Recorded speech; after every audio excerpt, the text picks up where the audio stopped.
Rahmat Allah dan sejahtera atas Nabi pauleh dunia. Allah Ta'ala fil Qur'anil Karim. Bismillahirrahmanirrahim.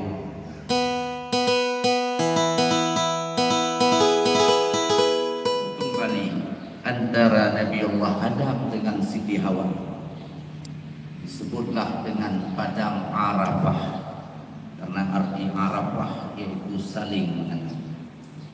Dan pada hari Arafah juga malaikat Jibril mengajarkan Nabiullah Adam tentang tata laksana ibadah haji. Dan juga pada hari Arafah Nabiullah Ibrahim belajar cara melaksanakan haji.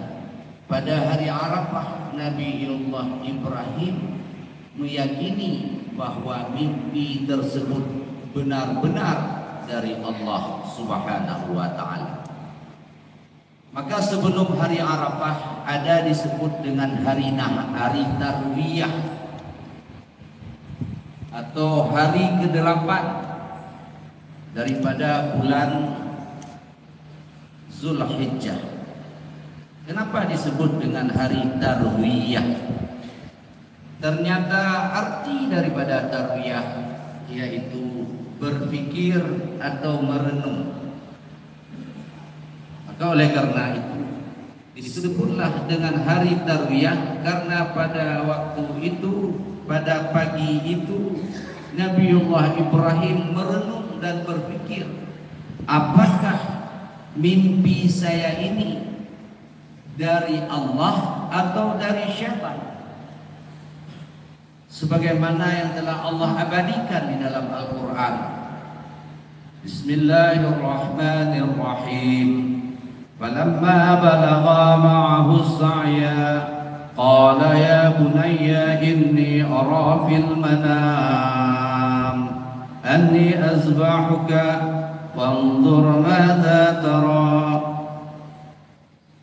Ketika Nabiullah Ibrahim bermimpi, beliau ragu. Kapan bermimpi itu? Pada malam 8 Zulhijjah. Apakah mimpi ini dari syaitan atau dari Allah? Maka pada malam selanjutnya, yaitu pada malam ke-9 Zulhijjah, Nabiullah Ibrahim bermimpi kembali, yaitu perintah menyembelih anak beliau yaitu Nabiullah Ismail.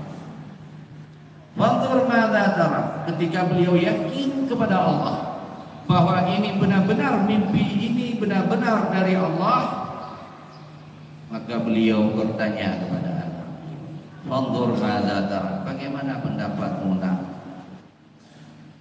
Lalu Nabiullah Ismail menjawab, ya abati if'al ma tu'mar, laksanakan apa yang Allah perintahkan.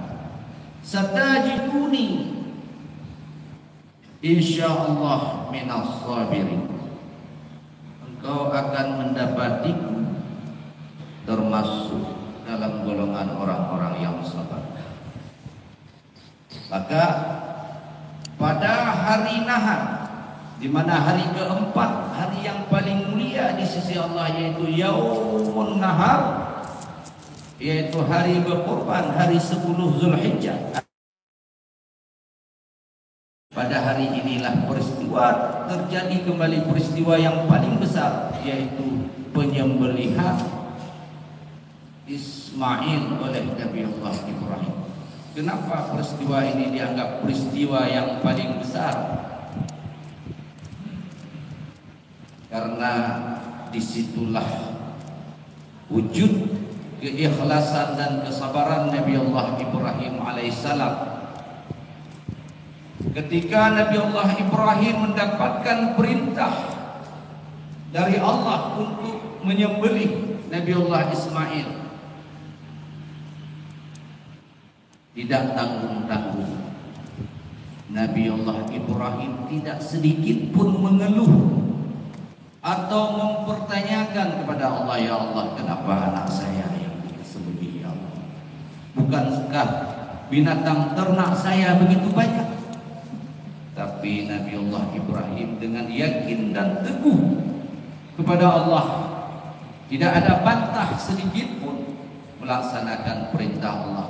Ketika itu para penduduk langit, para malaikat, para penduduk laut, para ikan-ikan, penduduk darat, burung, dan semua makhluk memohon kepada Allah agar menggantikan Nabi Allah Ismail dengan yang lain,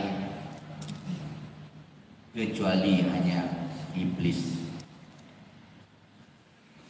Maka ketika Nabi Allah Ibrahim meminta kepada Siti Hajar, wahai istriku, siapkan Ismail, pakaikan dia baju yang bagus, pakaikan dia wangi-wangian, kami ingin pergi ke gunung sana. Waktu itu peristiwa terjadi di antara lembah Mina yang ada di kota suci Mekah. Maka watinya gejaklah Nabiullah Ibrahim, lalu dipakarlah Nabiullah Ismail. Ambilkan talina. Untuk apa ya? Kita akan berkorban, menyembelih seekor kambing untuk kita persembahkan kepada Allah. Lalu tanpa bantah berangkatlah Nabiullah Ismail bersama ayahnya. Dalam perjalanan datanglah iblis. Hai Ismail, mau kemana kalian? Kami ingin berkorban, ingin menyembelih seekor kambing di lembah Mina. Lalu iblis berkata, tahukah kamu, ayahmu bukan mau berkorban menyembelih seekor kambing, ayahmu ingin menyembelihmu. Lalu iblis bertanya, lalu Ismail bertanya, wahai iblis, apakah ini kemauan ayahku sendiri atau perintah Allah? Ini adalah perintah Allah. Kalau begitu, kalau ini perintah Allah, tidak ada hak sedikit pun bagiku untuk membangkang, untuk membantah, untuk mengeluh. Maka gejolak kata Nabi Ismail, geromlah iblis. Begitu juga seterusnya sampai kepada Nabi Allah Ibrahim. Maka peristiwa tersebut diabadikan oleh para jamaah haji yang disebut dengan melempar jumrah. Singkat cerita, bila ada yang bertanya, karena ketika Nabi Allah Ibrahim menyembelih Nabi Ismail, pisau enggan memakan atau memotong leher Ismail. Jangankan melukainya, menyentuh pun enggan. Sehingga gasah di Nabi Allah Ibrahim sikit, mungkin dengan nani kalun jaroga kilun, mungkin Allah kalun hana ikhlas. Maka gubnohlah talon, oleh gubnoh talon mencoba kembali, ya, menempelkan pisau di leher Nabi Ismail. Pisau juga enggan menyentuh. Lalu Nabi Ismail dukun bayar ayah ngejo oleh bikinnya nepeh-peh bangkalun kancung galun tu baru lagi. Mungkin karena opan takalon anu sayang, anu pinggan tu, sehingga sikit enggan menyentuh. Singkat, yo takut Ismail yang lemok angkat itu dengan izin Allah.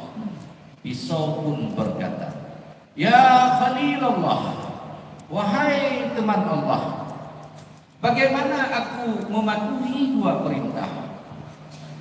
Perintah pertama dari engkau untuk memakannya, sementara perintah Al-Jalil, Rabbul Jalil, melarang aku memakannya.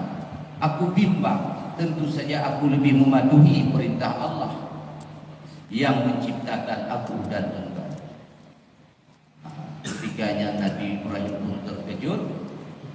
Lalu terdengarlah suara takbir dari langit yang pertama. Rombongan para malaikat sedang membawa seekor kambing, atau dengan kata lain seekor kibas, sambil bertakbir. Allahu Akbar, Allahu Akbar, Allahu Akbar. Nabiullah Ibrahim pun menjawab, La ilaha illallah, Allahu Akbar. Lalu Allah ilhamkan kepada Nabiullah Ismail.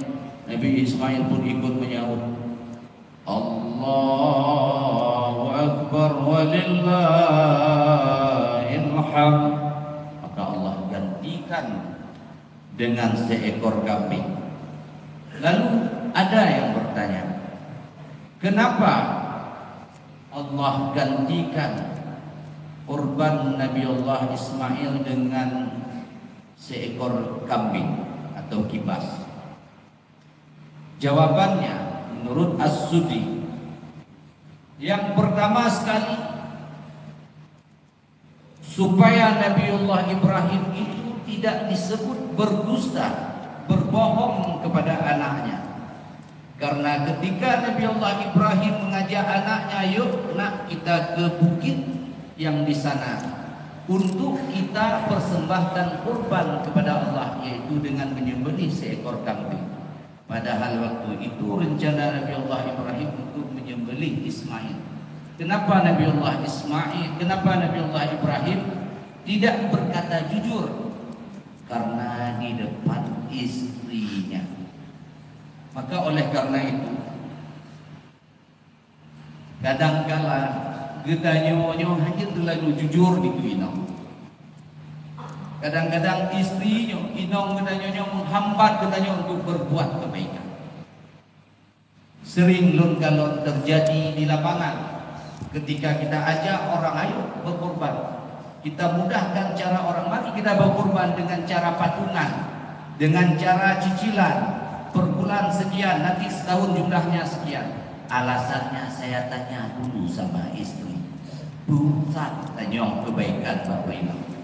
Justru sebaliknya katanya selaku suami, no, ataupun Hani, mari kita berkorban, ataupun wahai sayangku, mari kita berkorban. Kita persembahkan bukti cinta kita kepada Allah. Jangan hanya berkata di bibir, berani bercinta, ya, harus berani berkorban. Biar hanya berkata cinta kepada Allah, cinta kepada Nabi, tetapi enggan untuk mempersembahkan kurban kita kepada Allah Subhanahu wa taala. Ada istri yang menjawab, lain kali saja Bang, kita kulkas sudah rusak, kita beli kulkas baru, rusak. Nah, maka yang alasan Nabiullah Ibrahim kenapa tidak berkata jujur, karena di depan Siti Hajar. Nabiullah Ibrahim khawatir Siti Hajar tidak setuju.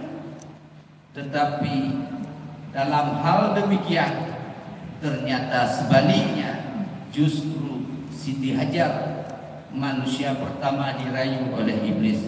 Hai Hajar, itu Ibrahim membawa Ismail untuk disembelih. Siti Hajar bertanya, kenapa? Apakah itu kemauan Ibrahim sendiri atau kemauan Allah? Kemauan Allah.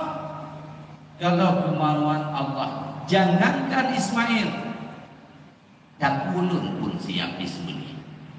Itu jawaban daripada istri Nabiullah Ibrahim. Maka di dalam Al-Quran Allah abadikan, laqad kana lakum uswatun hasanah fi Ibrahim walladzi ma'ahu. Sungguh pada diri Ibrahim ada suri tauladan yang dapat kita contohi. Bukan hanya Ibrahim dan orang-orang yang besertanya Ibrahim, baik anak beliau dan istri beliau. Sidang jamaah Aidil Adha yang dirahmati Allah. Alasan pertama yaitu kenapa disembelih seekor kambing. Allah gantikan dengan seekor kambing. Lalu alasan kedua, kenapa Allah gantikan dengan seekor kambing? Ternyata seekor kambing tersebut yaitu merupakan korban persembahan daripada anaknya Nabiullah Adam alaihissalam, yaitu Habil. Maka Allah simpan persembahan daripada Habil tersebut, lalu Allah turunkan kepada Nabiullah Ibrahim. Maka oleh karena itu, di situ ada filosofisnya. Kenapa Allah simpan persembahan anak daripada Nabiullah Adam? Ternyata kita dipilih katanya. Apapun kebaikan yang dilakukan oleh orang terdahulu, oleh nenek moyang kita, akan bermanfaat terhadap anak cucunya. Nyo katanya calon-calon nek, ataupun yang kajut ke nek, yang kajut ke kakek, calon-calon kakek, berbuat baiklah, munculkan kebaikan-kebaikan agar generasi kita mengikuti jejak-jejak kita. Karena apa yang kita kerjakan hari ini akan dipetik oleh anak cucu kita nanti di kemudian hari.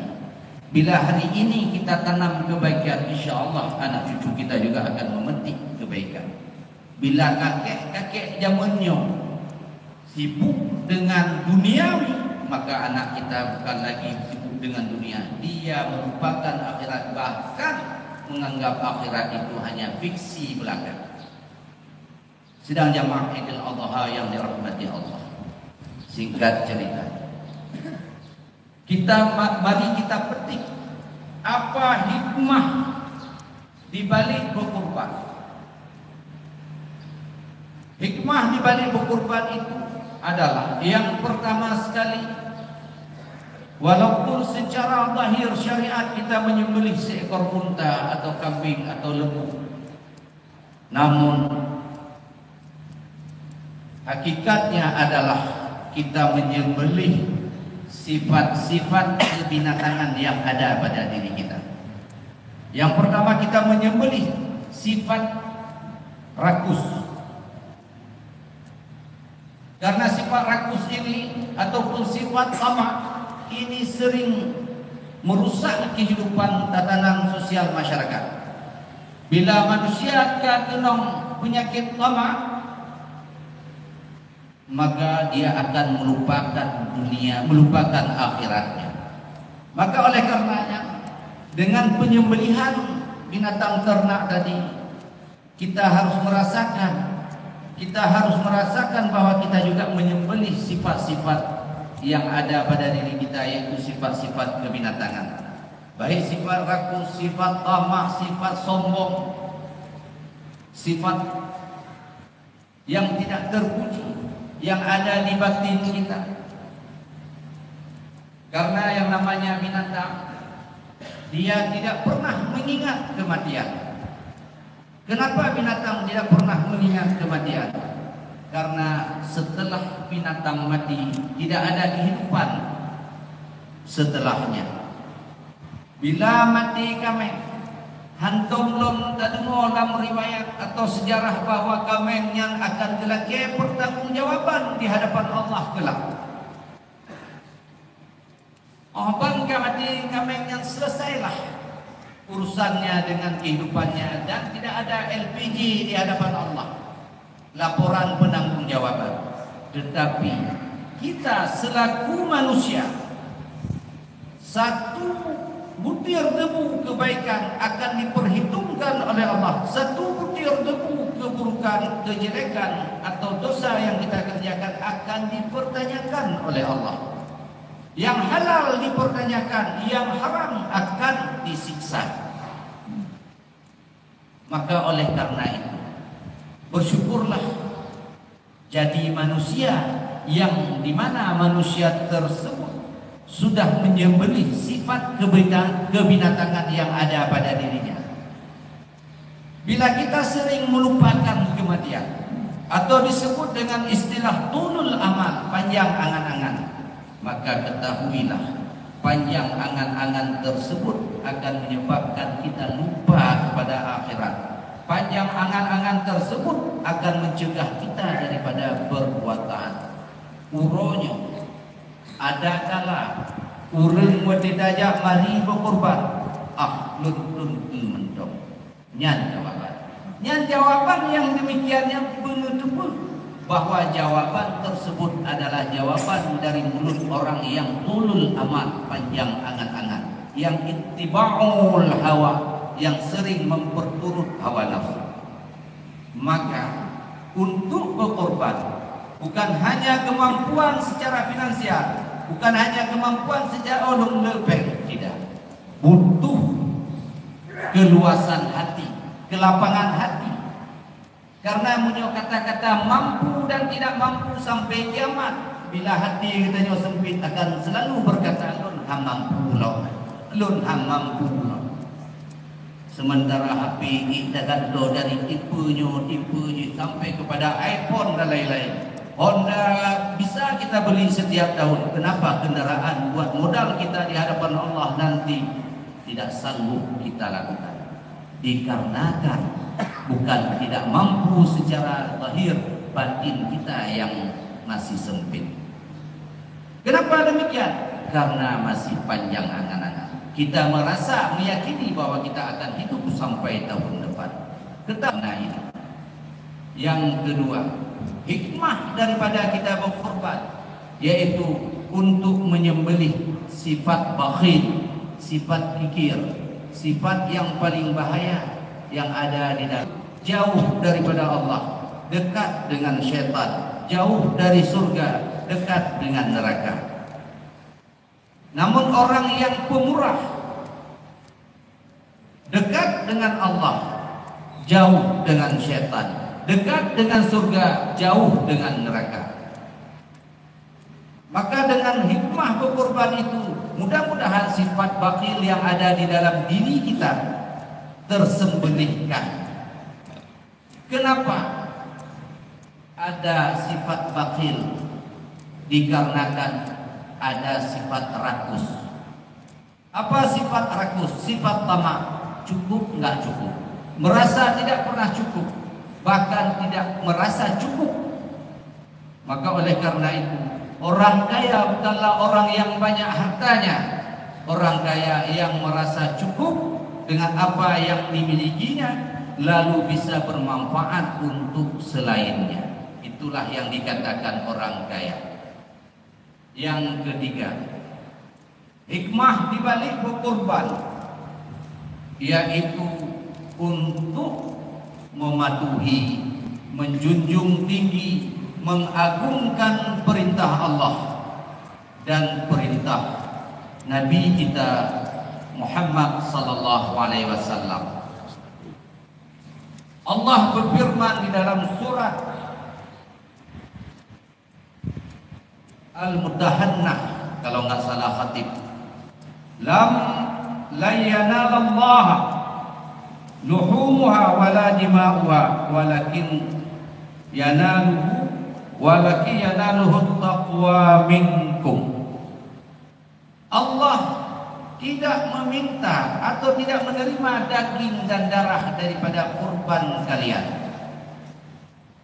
Akan tetapi Allah hanya menerima ketakwaan di antara kalian. Meskipun kita berkurban, kita persembahkan untuk Allah, Allah tidak butuh daging dan darah itu. Justru sebaliknya, daging dan darah itu, daging yang akan kita makan oleh diri kita sendiri, darah itu akan mengalir ke tanah. Lalu setiap tetesan darah Allah hitung dengan 70.000 kebaikan. Lalu Allah ampuni 70 dosa kita di dalam suatu riwayat. Tetapi yang Allah butuhkan ketakwaan kita. Apa pengertian daripada takwa? Imtithalu awamirillah wajtanibu nawahi. Senantiasa kita mematuhi, taat dan patuh kepada semua perintah Allah, dan senantiasa kita menjauhi semua yang Allah larang. Itu takwa. Maka oleh karena itu, wujud kurban kita itu akan menunjukkan bahwa kita ini benar-benar sesuai dengan apa yang keluar di bibir dan apa yang tertanam di dalam hati. Jangan hanya cinta kepada Allah, tetapi sering kita tidak melaksanakan perintah Allah. Hanya cinta kepada Allah, sering kita melanggar perintah Allah. Obat datanya bantu murid akan menjawab, apakah anda cinta kepada Allah? Semua orang berkata, saya cinta kepada Allah. Buktikan cintamu. Beranikah engkau berkorban untuk Allah? Maka berkorban itu sebagai wujud pengagungan terhadap perintah Allah dan Rasulnya. Dan yang keempat, apa hikmah dibalik kita berkorban? Yaitu menyenangi hati orang miskin, menyenangkan hati tetangga, menyenangkan hati orang fakir. Khairun nas yanfa'uhum linnas, sebaik-baik manusia yang bermanfaat untuk manusia lain. Bukankah daging itu akan kita bagi-bagikan kepada saudara-saudara kita, terutama yang fakir, yang miskin? Maka di saat hati mereka senang, Allah pun akan tersenyum. Allah pun akan senang kepada hamba yang bisa menyenangkan hati orang lain. Ibadah belum tentu menyenangkan Allah. Puasa kita belum tentu menyenangkan Allah. Haji kita belum tentu menyenangkan Allah. Tetapi ketika kita menyenangkan hati-hati orang susah, menyenangkan orang-orang yang membutuhkan, memberi kepada orang yang membutuhkan, itu akan membuat Allah senang dan bertambah cinta kepada kita. Itulah hikmah di balik berkorban. Sidang jamaah salat Id yang dirahmati Allah.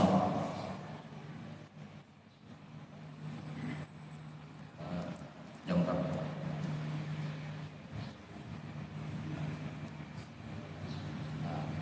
Sedikit lagi. Lalu apa hikmah di balik peristiwa ini semua, dan apa teladan yang bisa kita petik, yaitu daripada peristiwa Nabiullah Ibrahim. Yang pertama, Nabiullah Ibrahim dikenal dengan manusia yang paling dermawan, sehingga dalam satu riwayat Nabiullah Ibrahim tidak akan makan sebelum bertemu dengan orang yang bisa diajak untuk makan bersama.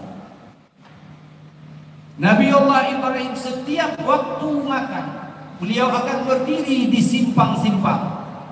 Setiap ada yang lewat, beliau akan mengajak, mari makan di rumah saya bersama saya.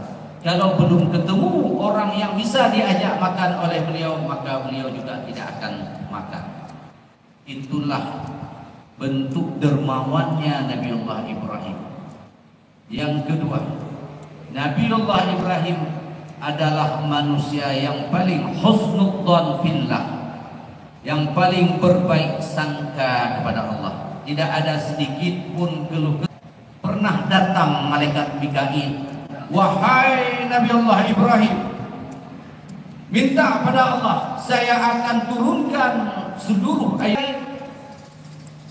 Malaikat Israfil, wahai Nabiullah Ibrahim, laki Allah, bahlun meu bina angin kena dalam dunia untuk lem tiup apunya supaya pun malaik. Yang terakhir datang malaikat Jibril, wahai Nabiullah Ibrahim, minta kepada Allah, saya akan menyelamatkan hamba ini, mau dibakar ke dalam api itu. Ya pasti tahu, punya Allah itu berperciti ukron, ngawek dia bahusan Allahnya. Nah, Allah akan berbuat maturid apa yang Allah inginkan. Tidak perlu kita berkeluh kesah, biarkan ini semua urusan Allah. Begitulah baik sangkanya Nabiullah Ibrahim kepada Allah. Hana berlega apa susah roh kibannya ya Allah, kibannya ya Allah. Allah lebih dulu dengan keadaan kita. Untuk apa kita khawatirkan yang belum pasti akan terjadi? Kenapa Anda tidak berbantu yang mengikuti APP-nya kibannya? Berarti kita sedang meragukan Allah. Berarti kita sedang berburuk sangka kepada Allah. Bukankah Allah Maha Pemurah, Maha memberi rezeki? Allah senantiasa, tidak ada satu detik pun Allah melupakan kita. Allah senantiasa memelihara kita. Allah senantiasa selalu Ar-Razzaq, memberi rezeki kepada kita. Itulah yang perlu kita contohi kepada Nabiullah Ibrahim alaihissalam. Lalu yang ketiga, teladan yang perlu kita ikuti daripada Nabiullah Ibrahim adalah keikhlasan. Ikhlasnya luar biasa. Betul-betul berbuat ibadah murni semata-mata karena Allah, tidak mengharap jabatan, tidak mengharap pujian. Maka inilah sifat yang paling mulia pada diri Nabi Ibrahim. Bukan hanya pada Nabi Ibrahim alaihissalam, juga kepada istrinya dan kepada anaknya. Bukankah kita tahu Siti Hajar setelah melahirkan Nabiullah Ismail, Allah perintahkan untuk mengasingkan Siti Hajar, menempatkan Siti Hajar di kota Mekah, di satu lembah yang tidak ada berpenghuni. 3 hari kemudian beliau merasakan kehabisan bahan bekal. Tetapi Nabi Siti Hajar dan Ismail tidak pernah mengeluh. Dan yang ketiga, hikmah yang perlu kita contohi kepada Nabiullah Ibrahim, yaitu sabar. Nabiullah Ibrahim adalah manusia yang paling sabar. Bukan hanya beliau yang paling sabar, Nabiullah Ismail pun juga anak yang paling sabar. Bukan hanya Nabiullah Ismail yang paling sabar, istrinya juga, Siti Hajar juga wanita yang paling sabar. Maka Allah muliakan Siti Hajar dengan menyambut roh Nabi kita Muhammad sallallahu alaihi wasallam kelak di yaumil qiyamah. Jadi inilah 4 teladan yang ada pada diri Nabiullah Ibrahim. Mudah-mudahan kita senantiasa diberikan oleh Allah kesabaran di dalam beramal, kesabaran di dalam berkorban. Karena tanpa kesabaran, ibadah yang kita lakukan pun akan sia-sia. Tanpa kesabaran, kita juga tidak akan mampu untuk berkorban. Kenapa demikian? Karena ketika kita hendak berkorban, ada saja syaitan merayunya, menanam, lalu membuat kita menunda-nunda kebaikan yang akan kita kerjakan. Hanya inilah yang dapat khatib sampaikan. Mudah-mudahan bermanfaat untuk khatib sendiri dan bermanfaat untuk jamaah sekalian. Dan lewat mimbar ini, khatib juga mengucapkan selamat Hari Raya Aidil Adha. Taqabbalallahu minna wa minkum. Mohon maaf lahir dan batin. Jika jamaah sekalian silakan menegur, mungkin khatib yang sudah lupa, maka jamaah sekalian silakan menegur supaya silaturahmi kita tetap terjaga dan terjalin dengan baik. Dan siapa saja yang lewat mungkin ke arah Melabuh, silakan mampir di tempat khatib, yaitu di belakang Masjid Kecamatan Lepung, yaitu di Dayah Miftahus Salam Aliyah Lampara Lepung. Adanallahu yakum ajma'in. Assalamualaikum warahmatullahi wabarakatuh.